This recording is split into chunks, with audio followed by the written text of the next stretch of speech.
لا شريك له أشهد أن محمدا عبده ورسوله اللهم صل على محمد وعلى آل محمد أما بعد فإن أصدق الحديث كتاب الله وخير الحدي حدي محمد صلى الله عليه وسلم شر الأمور محدثاتها وكل محدثة بدعة وكل بدعة ضلالة وكل ضلالة في النار. Ibu-ibu, bapak jamaah yang dirahmati Allah, alhamdulillah kita ucapkan kepada Allah Subhanahu wa taala dengan rahmat Allah pagi kini kita bisa melanjutkan kajian kita, yaitu masih dalam mengilmui perjalanan Fir'aun berdakwah, perjalanan Nabi Musa berdakwah kepada Fir'aun. Ketika terjadi dialog yang panjang antara Fir'aun dan Nabi Musa, ketika Nabi Musa memperkenalkan Allah kepada Fir'aun, maka ketika itu Fir'aun merasa agak sombong atau memang sombong. Di dalam ayat 38 surah Al-Qasas, di situ Allah Subhanahu wa taala menjelaskan, A'udzubillahi minasyaitonir rajim, bismillahirrahmanirrahim. Wa qala fir'aunu ya ayyuhal mala'u ma 'alimtu lakum min ilahin ghairi. Kalau kita lihat, dan Fir'aun berkata, hai pembesar-pembesar, hai para menteri, apakah, jadi di situ ma'alim tu, apa aku tidak mengetahui ada Tuhan selain aku. Dia menjadi masalah, ma'alim tulakum min ilahin ghairi.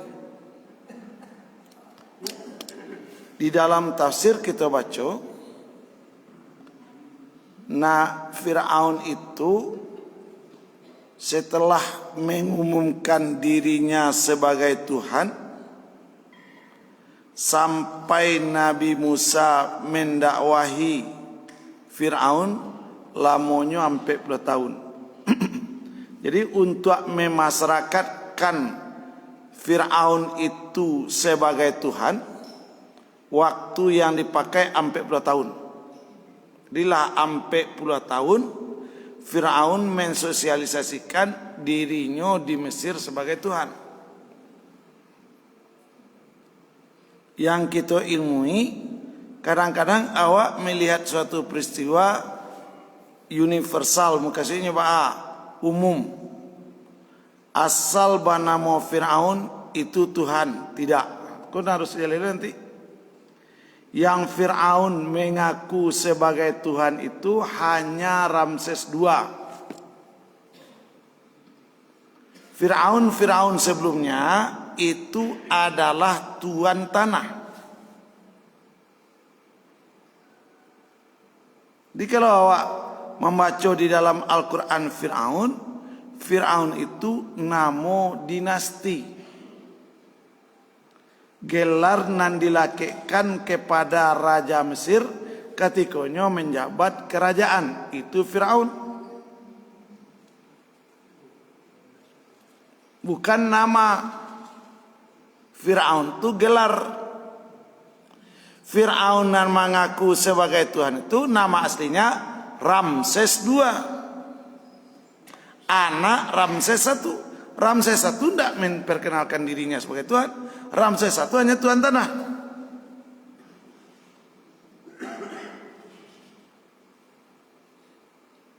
Untuk itu tanah-tanah Mesir itu adalah milik Fir'aun.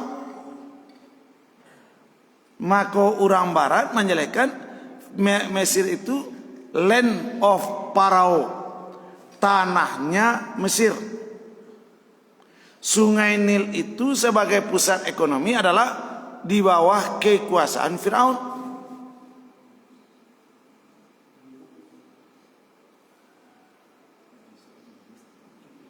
Jadi kalau timbul pertanyaan, mengapa Firaun yang bertemu dengan Nabi Musa yang dibinasakan Allah? Ya, karena Firaun itu yang sombong. Firaun itu yang mengaku sebagai Tuhan. Firaun yang sebelumnya bagaimana? Firaun yang sebelumnya menyembah dewa-dewa.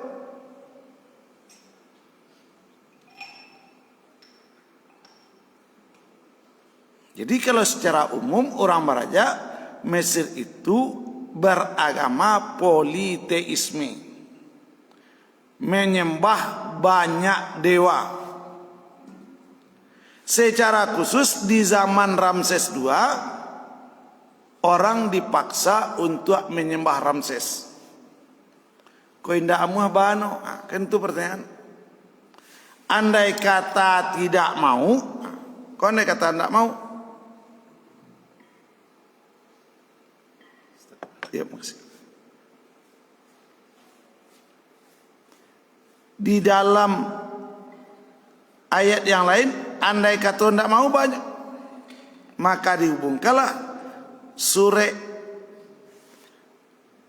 Al-Qasas ayat 38 dengan surah Asy-Syu'ara ayat 29.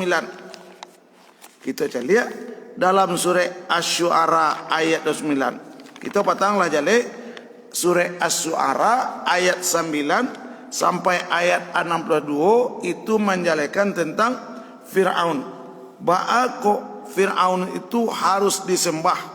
Ba'a tindakannya kalau tidak mau disembah. Di dalam surah Asy-Syu'ara ayat 29 dijalekan, qala la inittakhasta ilahan ghairi la aj'alannaka minal masjunin.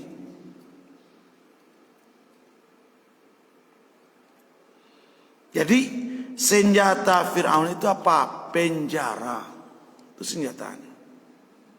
Kalau indak mau menjadikan aku atau menyembah aku sebagai Tuhan, la aj'alannaka, lamnya lam tas ta'kid, nun pakai tasdik nun ta'kid, sabana-bana engkau ditangkap masuk penjara.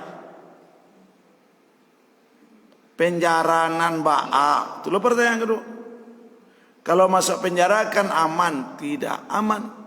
Penjara yang tak boleh dicaliak. Penjara nan kedap suara.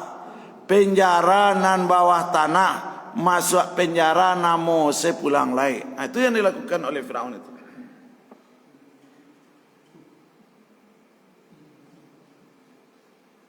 Jadi pilih dulu. Kau mengikut Firaun atau kau masuk penjara sampai mati.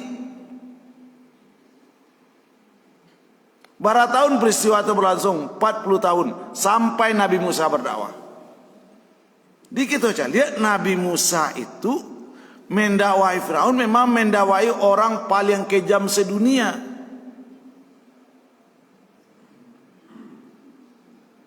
Dipilih Nabi Musa yang memang Nabi yang cukup temperamental. Namun walaupun temperamental, ketika berdakwah Firaun itu dengan Nabi Musa itu dengan tetap dengan sopan, tetap dengan lemah lembut. Karena di dalam surah Asy-Syu'ara kok nanti Firaun membuka kedok Nabi Musa. Karena engkau ambo nama gadangkan, ambo nama lindungi. Kini bahkan kok melawan kamu. Firaun menganggap Nabi Musa datang berdakwah itu untuk menghancurkan kerajaannya.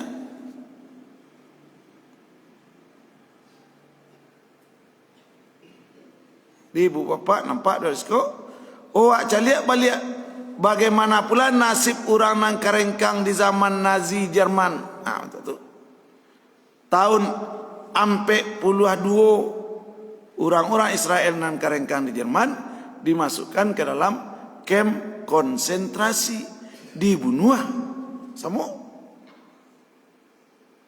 Bagaimana dengan Raja Louis ke-14 di Perancis yang cadia-cadia masukkan ke dalam penjara Bastille semua. Oh, dapat 2 benang merah atu. Raja-raja diktator itu sebagian besar menjadikan penjara sebagai alat kekuasaan. Sia contohnya Fir'aun. Awak kendak bertamu jenodo indak. Awak lah tahu, cuman ndak sadar ketika membaca surah Asy-Syu'ara ayat 29. Lah tahu sadonya lah. Asal tamat doa membaca Quran, tabaca surah Asy-Syu'ara ayat 29 atu ke zaman Firaun, yaitu menangkap orang yang tidak patuh kepadanya dengan cara memasukkan ke dalam penjara, nanti nan pulang namo selai. Dihukum mati tidak, cuman dihukum sampai mati dalam penjara bawah tanah. Oh itu iya sudahlah mengaku diri sebagai Tuhan, kini terjadi lagi membunuh orang dengan cara pelan tapi pasti. Maka setiap kita membaca nama Firaun, kita harus melaknatnya nanti. Setiap kita baca aja nama Firaun, Firaun laknatullah, Firaun laknatullah, Firaun laknatullah. Satu lagi tu. Ibu bapak jemaah Allah. Kemudian dijalehkan lagi, ya ayyuhal mala ma'ulimtu lakum min ilahin ghairi, di dalam surah An-Nazi'at.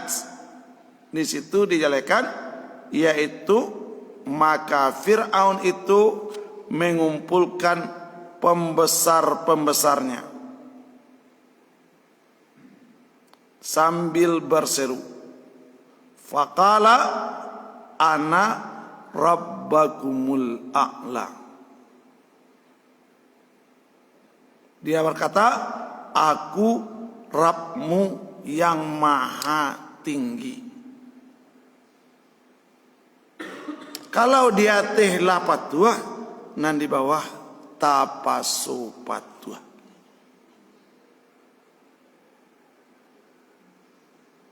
Sedangkan para malak, para pembesar saja patuah, baanyo rakyat nak ke patuah. Rakyat itu bagaimana? Rakyat itu hidup di tanah Firaun, menanam gandum di tanah Firaun, nanti sewa tanah dikeluarkan. Akhirnya tidak mau menjadikan Firaun sebagai Tuhan.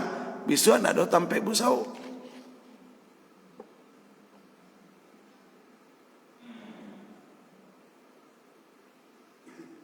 Tiba kok sukses Firaun memperkenalkan dirinya Tuhan, karena dia memakai kekuasaan sebagai tuan tanah dan penguasa tunggal di Mesir. Dan kita ketahui semasa Ramses II kita tidak mengenal ada lagi Al-Aziz. Al-Aziz Perdana Menteri, tidak ada. Jadi dia berkuasa mutlak. Kemudian dijalehkan di dalam surah itu, yaitu kita lihat ba'abana Fir'aun itu di dalam surah An-Nazi'at setelah mengumumkan dirinya sebagai Rabb yang maha tinggi.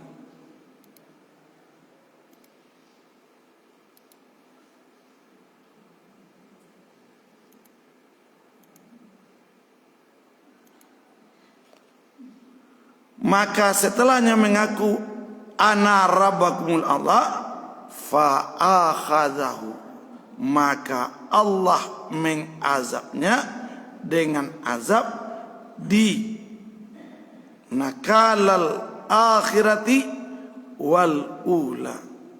Di Allah mengazab Fir'aun nanti di akhirat, dan Allah mengazab Fir'aun di dunia. Pertanyaan yang kita jawab pertama apa? Orang-orang yang dibinasakan Allah di dalam Al-Quran yang paling banyak adalah yang memperserikatkan Allah. Karena apa? Karena ketika orang memperserikatkan Allah, berarti dia sudah menandingi Allah, melakukan andada penandingan. Untuk itu maka Allah Subhanahu wa taala mengazab Firaun di akhirat dan di dunia. Kemudian inna fi dzalika la ibratan liman yakhsha. Jadi ana nampak bagi orang yang membaca surah Al-Qasas ayat 38 rasa takut untuk melakukan perbuatan syirik. Kita lihat bahwa kok kita disuruh oleh Ibnu Abbas mempelajari kisah Nabi Musa untuk menjalankan iyyaka na'budu wa iyyaka nasta'in, karena memang terjadi hubungan yang jelek. Khasyah bagian dari iyyaka na'budu wa iyyaka nasta'in. Maka peristiwa Firaun setiap kita baca, apa? Ini pelajaran yang paling berharga. Sekuat apapun kekuasaanmu di dunia, bisa membuat orang seluruhnya masuk penjara, hendak pulang lagi. Namun suatu saat engkau akan sampai kepada ajal. Ketika ajal itu engkau mati di Laut Merah bersama pembesar-pembesarmu, bersama tentara-tentaramu, bersama kuda perangmu. Nanti kan tercangang waktu Nabi Musa itu barangke malam hari di wilayah, kalau ibu nanti bapak nanti baca lihat, wilayah Mesir itu terbagi dua, dibalah oleh sungai Nil. Ada yang sebelah timur, ada yang sebelah barat. Wilayah yang subur itu yang sebelah timur. Yang sebelah timur itu nanti berbatasan dengan Yordania dan Israel. Di ujung sebelah timur itu ada ujung Laut Merah. Nah, Nabi Musa nanti di ujung Laut Merah itu menyeberang. Nabi Musa berangkat malam hari, pagi hari sampai di tepi Laut Merah. Firaun dengan tentaranya pagi hari pun sampai di tepi Laut Merah. Dia bayangkan antara pasukan Firaun mengajak Nabi Musa itu dakek. Sehingga Nabi Musa pas sampai di daratan Palestina, Firaun sampai masih di dalam laut. Dakek. Dia bukanlah sampai di ujung baru Firaun masuk, enggak. Peristiwanya dakek.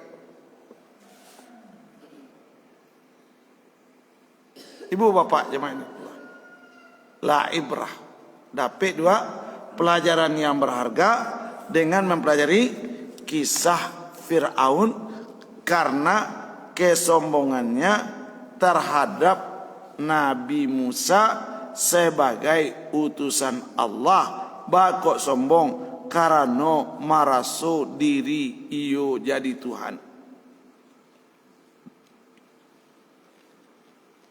Kemudian di situ mereka mentaatinya. Mereka mendengarkan perkataan Firaun.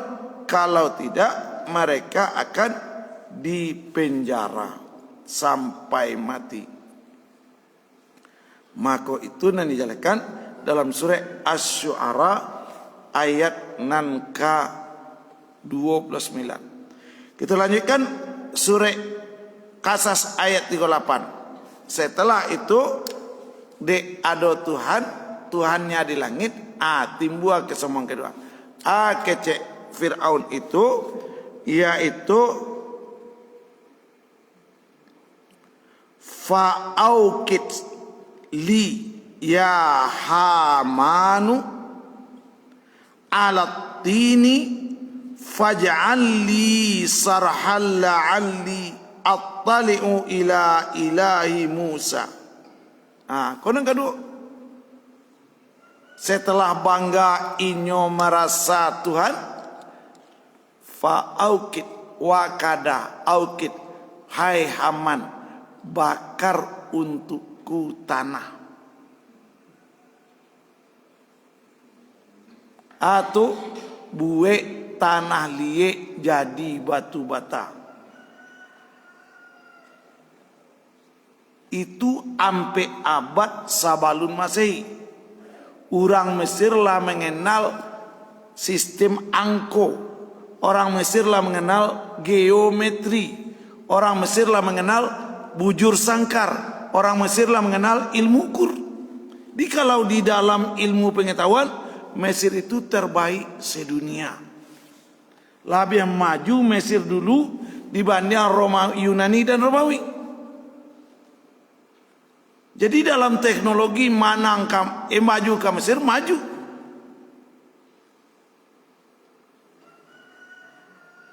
Sehingga Fir'aun itu orang pertama di dunia yang membuat bangunan paling tinggi dari batu bata. Andai kata ado bisu anak ibu nan pai sekolah ke Mesir, atau nalah sedang di Mesir kini, tanyuan kenyo, ado piramid terbesar di Mesir itu namanya piramid Cheops. Piramid Cheops itu tingginya 137 meter. Nama nan tinggi pada masjid 5 suku. Kalau masjid untuk membangun tu batu bata nan disusun. Membangun piramid Cheops itu batu asli nan dibalah setinggi 1 meter kali 1 meter kali 2 meter. Bara tingginya, bara banyak orang mati kata membuat satu piramid.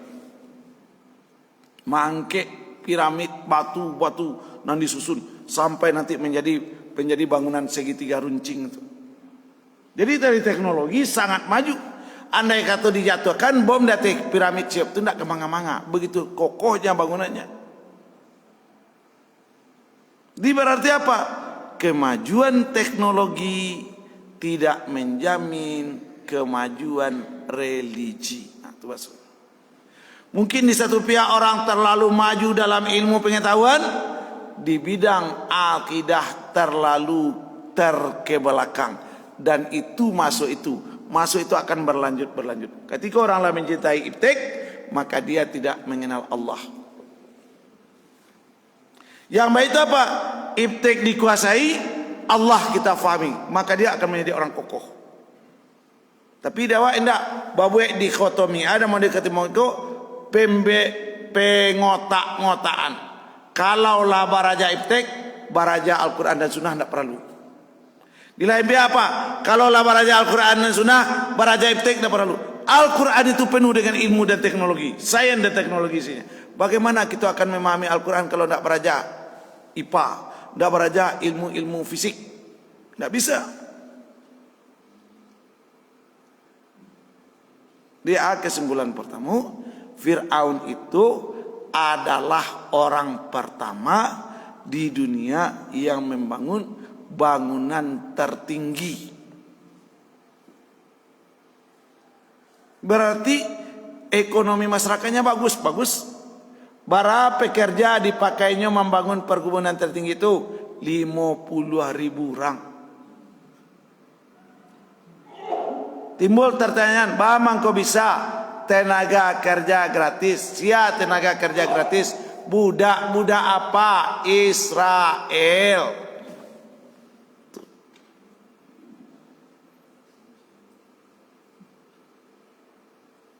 Jadi Fir'aun membutuhkan Israel untuk apa? Bani Israel untuk apa? Untuk pekerja gratis.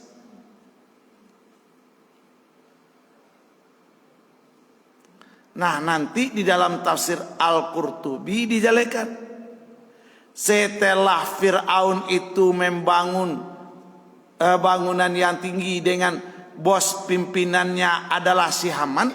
Haman itu adalah menteri. Maka setelah bangunan itu tinggi, Fir'aun naik kata puncaknya, dipanahnya arah ke langit. Kecilnya memanah Tuhan Musa. Nah, kesentiannya itu. Jadi Firaun jelas tidak meyakini yang gaib.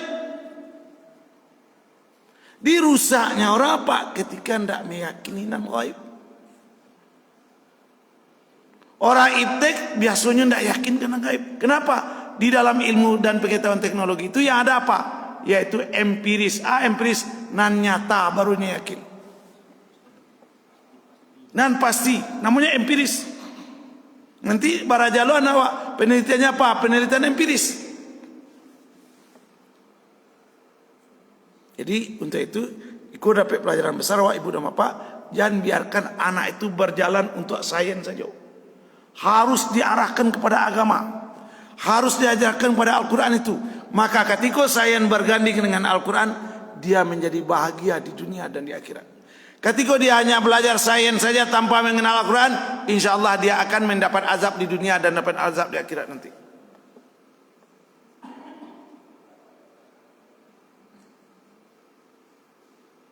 Dengan kesombongan banganya kata, kaman caliak Tuhan Musa dan memanah Tuhan Musa. Kan bagaimana? Ketika itu Allah perintahkan malaikat Jibril kecil tafsir As-Sadi, yaitu untuk merobohkan bangunan itu. Maka bangunan itu roboh, pekerja mati. Jadi kok, mana basuh kini bangunan dari tanah liat dan ada di situ. Sudah dihancurkan. Kenapa? Bangunan itu dibangun untuk kesombongan.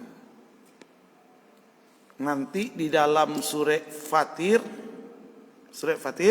basuh dia apa? Siapa yang berencana berbuat buruk, makruh syai' namanya, perbuatan buruk itu akan kembali kepadanya. Kau harus paham. Berencana ambo kamu mencelakai ibu, insyaallah nang kecelaka tu ambo. Insyaallah. Lihat itu surat Fatir. Di kita cari bahasa Al-Quran itu penuh dengan hidayah.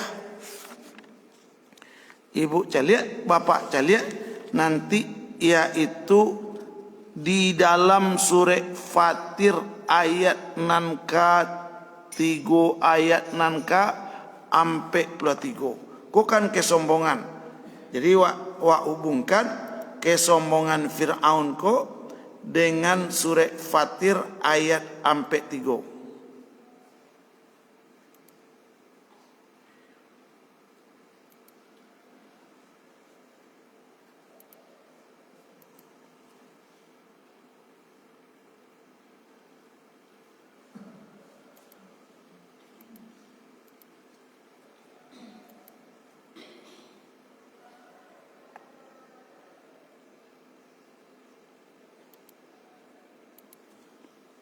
Di pelajaran-pelajaran kok sangat-sangat jaleh di dalam Al-Quran itu.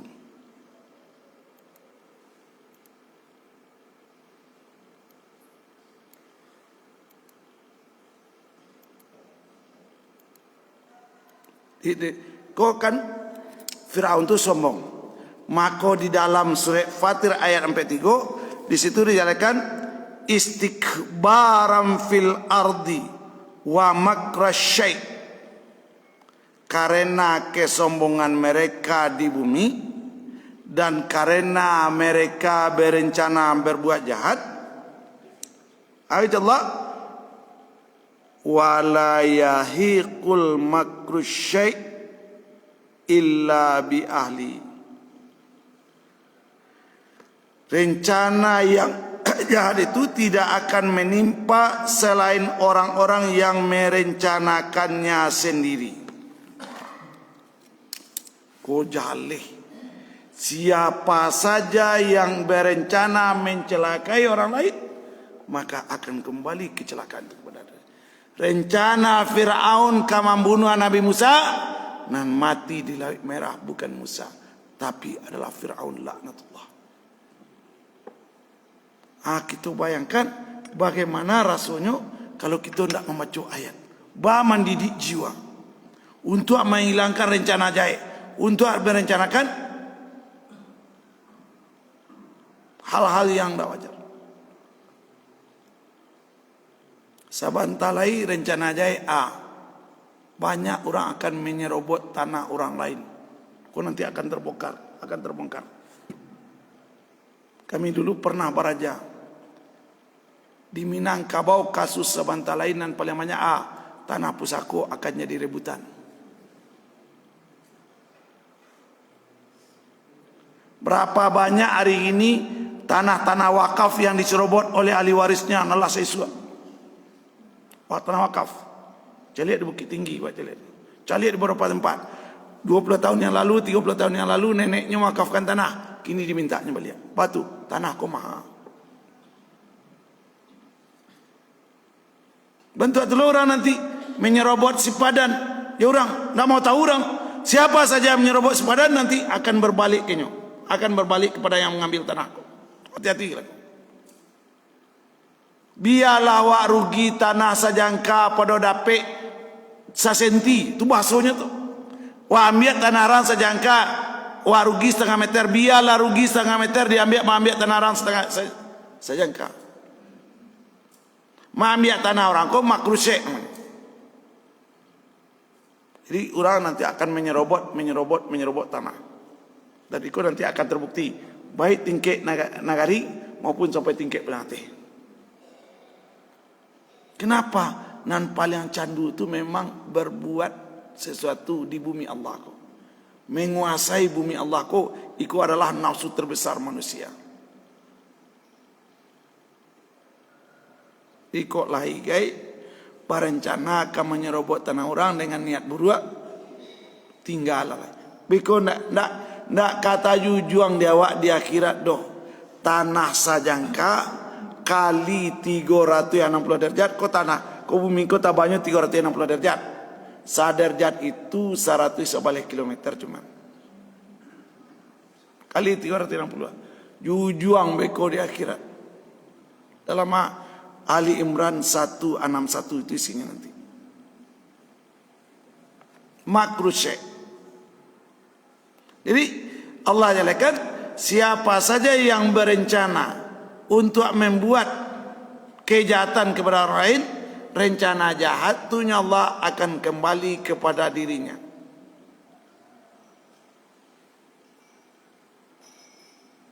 Untuk itu, beliau ke kajian awal. Siapa yang punya rencana jahat? Fir'aun laknatullah. Rencana jahatnya dikalahkan Nabi Musa dengan membuat gedung yang tinggi. Apa yang dilakukan oleh Allah? Allah perintahkan malaikat hancurkan gedung itu. Selesai. Malaikat apa yang menghancurkan gedung buatan Fir'aun itu? Malaikat Jibril.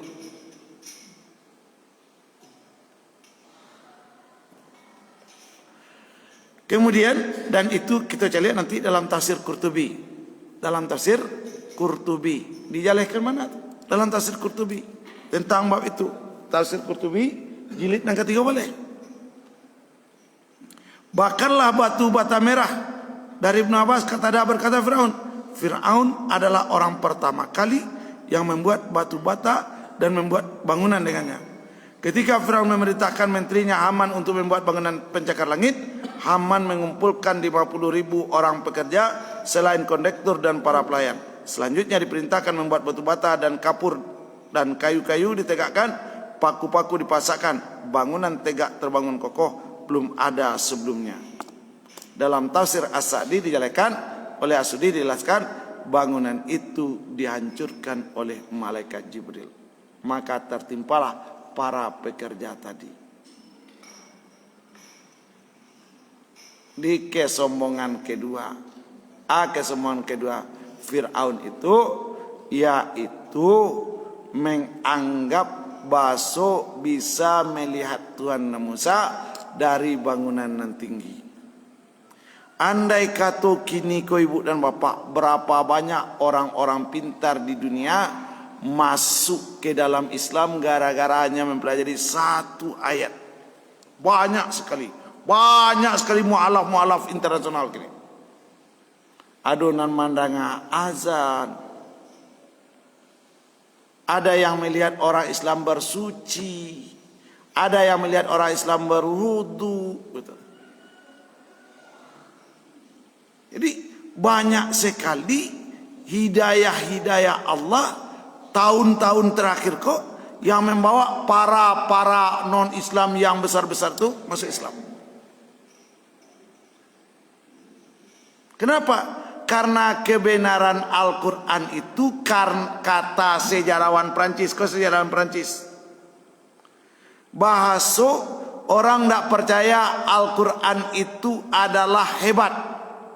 Orang Prancis itu. Nanti ketika Allah menjelaskan bahasa jasad yang utuh itu adalah jasad Ramses II, dari sebanyak itu mumi-mumi yang disimpan di piramid Cheops tadi, ternyata kebenaran Al-Quran benar. Kata sejarawan Prancis, masuk Islam nih. Gampangnya masuk Islam.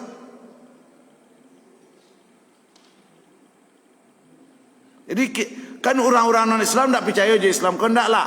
Ketika itu kata Allah di dalam Al-Quran, jasad Fir'aun itu utuh, diselamatkan, tidak ada luka, tidak ada lecet, tabanam, tarapuang di atas Laut Merah, masih pakai baju besi lengkap, tidak ada luka memar, tidak ada luka lecet. Kemudian dibaca oleh sejarawan Perancis tadi, ini berita diteliti, di penelitian untuk meneliti jasad Firaun itu negara Perancis membiayai. Sang peneliti akhirnya masuk Islam. Kenapa? Memang Al-Quran itu benar. Tuh. Jadi kalau orang amuah lah nanti baraja Al-Quran itu, maka akan nampak kemahaagungan Allah itu. Maka orang Islam kini cuek-cuek je Islam, adik memang bodoh raya. Bodoh raya kita jual Al-Quran. Kita hubungkan nanti ibu dan bapak.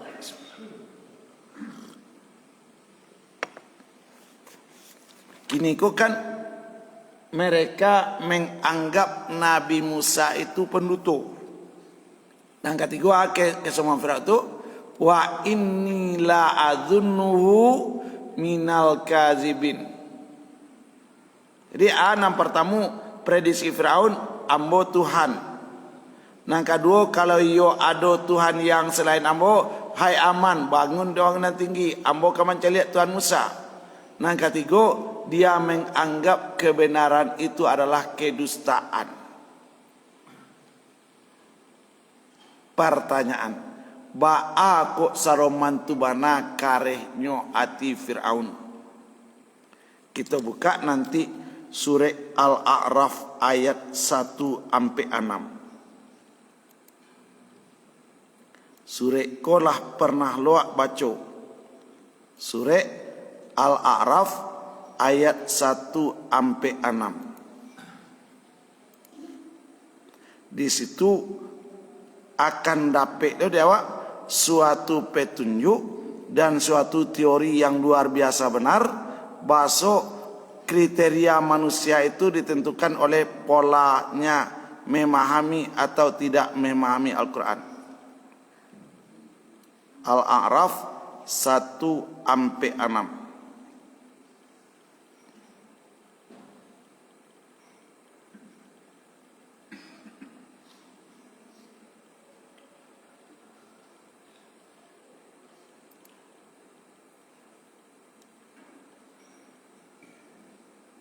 Itu. Hanya Allah Subhanahu wa taala, itu masih ujung-ujung kisah Firaun. Kisah Firaun di dalam surah Al-A'raf panjang sekali. Salah satunya Allah sa'asrif an ayatiyal ladzina yatakabbaruna fil ardi bighairil haqq. Aku palingkan, sarafa sa'asrif, aku palingkan, akan aku palingkan ya Allah, yaitu dari ayat-ayatku. Ayat di situ ada ayat yang bisa dibaca yaitu ayat Qur'aniyah. Ada lagi ayat yang bisa dilihat yaitu ayat-ayat di alam. Siapa dia? Orang-orang yang menyombongkan diri di bumi tanpa alasan yang benar. Kita baca tafsir As-Sabuni Sa'asrif tu sianan sombong itu. Dibaca tafsir As-Sabuni, yaitu untuk menjelekan surah Al-A'raf itu, siapa yang dipalingkan Allah itu. Mudah-mudahan kita tidak masuk ke dalam kategori As-Sabuni. Di situ dijelekan oleh mufassirin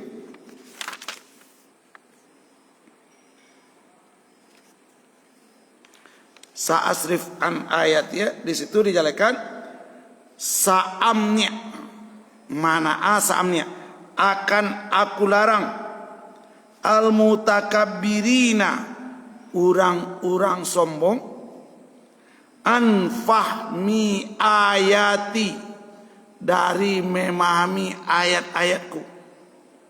Fala yatafakkarun, mereka tidak akan memikirkannya. Wala yatadabbaruna fima fiha, mereka tidak akan mentadaburkannya. Wa atmis ala qulubihim uqubatan lahum ala takbirihim. Jadi kalau adu awak ko nandak berbakat, nandak mencandu, nandak jadi kebutuhan baraja Al-Quran. Mudah-mudahan kita tidak termasuk orang yang dipalingkan. Siapa yang dipalingkan itu Allah, orang nandak memahami Al-Quran. Nan lain faham no Al-Quran indak, kau penyakit barek. Biar lawak faham Al-Quran, nan lain tak faham, benar. Tapi nan lain tetek bengeknya faham. Sampai bakteri nan tak nampaknya yakin. Tapi Al-Quran tak mau berajar. Iko penyakit masuk neraka. Kalau nak lain nak perlu nyetong, nak perlu pikirkan. Al-Quran nak perlu pikirkan, tak pikirkan. Iko penyakit babayo. Kalau nak lain satitiak nak katinggal, sabarih nak kalupo. Bawa petang pergi ke kuburan bertemu jenyak mama. Nya mama kolah bau muas kecil. Ambo jalan bunga-bunga pasambahan nan badutu-dutu campak aladi cuma. Kan banyak bunga semana ndak perlu. Nya mama, ambo pas menghubungan ke keluarga pertama dia telepon. Nan ndak perlu ko buang-buang lalai kalau labu mu sampai puluh aja mau batu. Kata-kata nan kalau ada siko dicatat ko cuma. Kan banyak bunga pasambahan ko nan ndak masuk akal ko. Buang. Kayaknya mama akan buang bau nak mama skor. Kenapa? Kok selamatnya sewa mengarang-karang nandak terjadi? Tapi kalau Al-Quran satu kata demi satu kata, tolong teliti, tolong perhatikan. Jadi nan satitiak ndak boleh tinggal, huruf ndak boleh lupa. Itu Al-Quran, bukan pepatah. Kenapa? Pepatah adat itu, adat bahasa Indonesia. Seluruh pemuka adat itu harus mendekatkan diri kepada Al-Quran. Masyarakatnya akan lebih maju nanti. Tafaqquh fid din, syarat semua jadi ni mama di Minangkabau. Tiba lenyap mama ko cek lai. Kini ko ambo ragu ni niak orang-orang muda Basrawat centreng. Bapak juga Kamis. Inya mama ko dek ambo kecet. Tolong buka balik Tambo Minangkabau foto-foto niniak mama siswa Sarawanyo sehingga mato kaki atau sehingga batih. Paresulah. Caliak di rumah-rumah nan adat-adatnya tinggi, nan lah di zaman bulan 2 tu labak foto Sarawan niniak mama di Minangkabau itu sehingga batih, bukan sehingga mato kaki. Pakai gamis atau pakai kemeja. Gamis bajunya. Kok ndak sadar awak je sejarah Minangkabau sendiri. Caliak rumah-rumah tua nalah punya foto-foto nenek mama tu dengan pakaian adat lengkap itu. Kini pandai lo macam angku ko jangan macam jolai cuma tu. Beko taludah ko sendiri. Ayo, terima kasih guru. Caliaklah tu. Kebetulan kami dulu belajar sejarah lokal Minangkabau. Sadar awak, oh rupanya nenek mama awak sesuatu tu tahu bana jo agamu. Tahu bana juga kamu kau. Lihatlah Lihatlah Sarawak adat itu mangko indak sampai ke mata kaki. Sarawak mata kaki kau kan pentalon namanya. Pentalon kau kan Sarawak bulan do saya suak go. Aman bu. Jadi awak kadang-kadang membuat dikotomi, membuat perbedaan, dia tak tahu dasar. Kalau tahu dasar tak ada beda. Bahkan di Minangkabau Sanusantara aku ada adat bahasa ni syarak bahasa ni kitabullah. Kenapa di tempat lain tak? Seorang peneliti baraja ke Inggris, dia mengatakan adat Minangkabau itu narancak batu, tungku tigo sejarangan. Dilataan kuali dia teh. Kuali ko apa namanya ko? Data atau cembung. Cembung. Di mana letak nan cembung ko mangko koko. Iyo dia teh adat, iyo dia teh syarak, iyo dia teh ilmu. Nanti go ko bawa lah.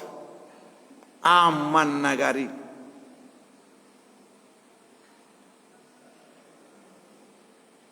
Nah, untuk itu ketika awak merasa hebat adat, tak mau tahu agama, ketika kita merasa hebat sains, tak mau tahu agama, insyaAllah Allah palingkan diri kita dari Al-Quran, iko penyakit nama bayu.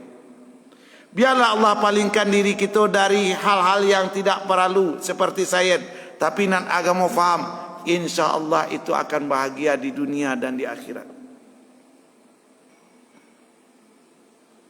Jadi akan aku palingkan dari ayatku. Apa itu jelasnya? Yaitu dijalekan di situ, dijalekan oleh mufassirin, wa fihi indzarul lil mukhatibin. Ini adalah peringatan bagi orang-orang yang berbicara min aqibatil ladzina yusarrifuna an ayatillah, sebagai akibat dari orang-orang yang dipalingkan dari ayat Allah, litakbirihim, karena kesombongan mereka, wa kufrihim, dan kekafiran mereka, biha li alla yakunu mithlahum fayasluku bihim sabiluhum.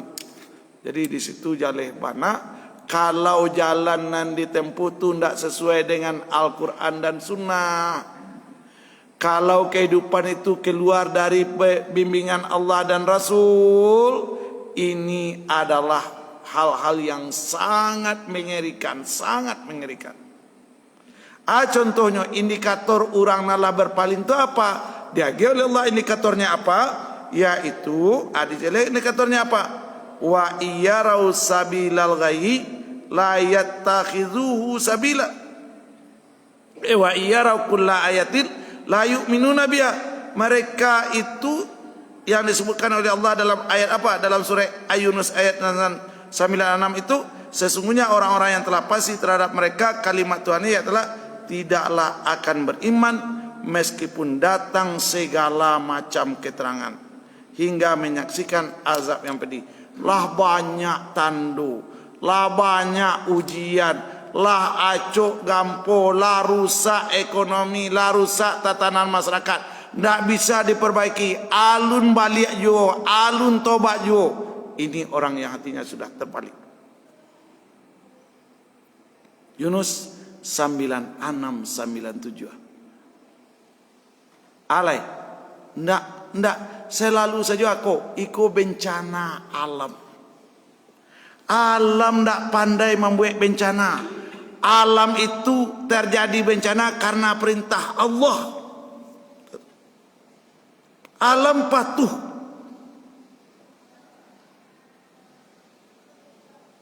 Jadi seharusnya ibu dan bapak, anaknya menyikapi kondisi kini, tobatlah, balik ke Al-Quran.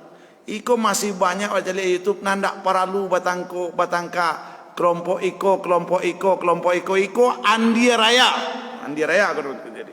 Umat Islam kini kok diadu dalam teori New Cortex namanya. New Cortex, kok teori baru. Kalau dulu politik divide and impare, politik memecah belah, kini apa? New Cortex, teori terbaru kini. Orang Islam tak sadar, satu kelompok A, kelompok B diadu domba. Diadu domba. Kalau tidak diadu domba, tidak hancur Islamku. Sadarlah orang Islam, baliklah ke Al-Quran, balik kepada Sunnah. Tidak akan ada kelompok-kelompok. Awak sampai diadu, jangan mengaji ke sini lain. Kan jalek, tak ada awak ngaji kelompok, tak ada. Kenapa ketika kita mengisi jiwa kita dengan Al-Quran, kita tidak membutuhkan kelompok-kelompok.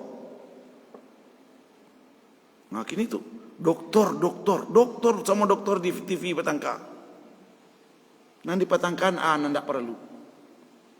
Jangan singgung ibadah orang lain, biarkanlah mereka akan jalehkan saja Al-Quran ke masyarakat. Bajalehkan saja hadis. Jangan singgung kelompok mereka. Tapi kalau disebutkan kelompok mereka, syukur dia dua. Jadi kesadaran konan kini hilang.